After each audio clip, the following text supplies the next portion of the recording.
Hey guys, how's it going? So I've been asked a lot recently to show my current controller or sensitivity settings. And I haven't done a video like this for a while, so there have been a few changes. What we'll have a look at today is a brief run through of the different settings and the benefits of having them set to where I currently have mine.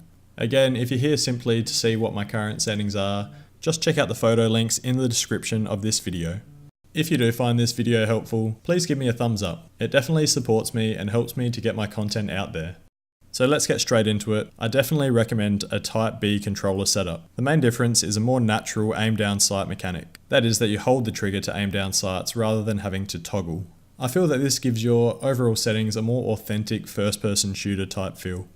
I personally invert my Y-axis. This is purely a preference and I feel that it holds no benefit from a gameplay point of view.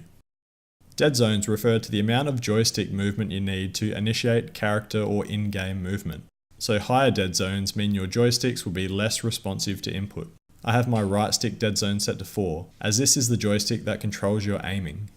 Anything lower I feel is just too jumpy and sensitive for my liking. My left stick is set to 1, as there's more room for error with character movement, and you want this to feel as responsive as possible. Forward running sensitivity is set to the default of 10, that's worked fine for me so far. Movement sensitivity is at a max of 100. This pretty much means that your character will run with less forward stick input. In PUBG, you can be heard even if you're creeping, so I'm pretty much always either completely stationary or running. My vertical sensitivity multiplier is set to the default. I haven't seen a need to change this setting at all. General sensitivity I have set to 12, and I'm gradually increasing this number. Aim acceleration is something that I didn't really understand at first. But essentially, it means that if you have a higher aim acceleration, it takes less time to reach your maximum turning speed. If you have aim acceleration off, it means that you have a consistent turning speed.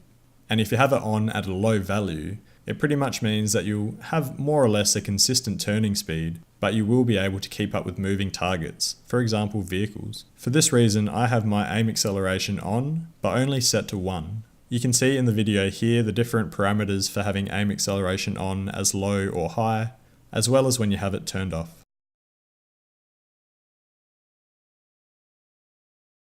Over the shoulder aiming I have set to 7. More recently I've been gradually increasing this number as I've found it difficult at times to keep up with people at close range. Aim down sight sensitivity is the most important concept for having good aim in PUBG. As you can see, my aim down sight sensitivities are relatively low, except for the 15 times scope, but I pretty much don't use 8 times or 15 times scopes.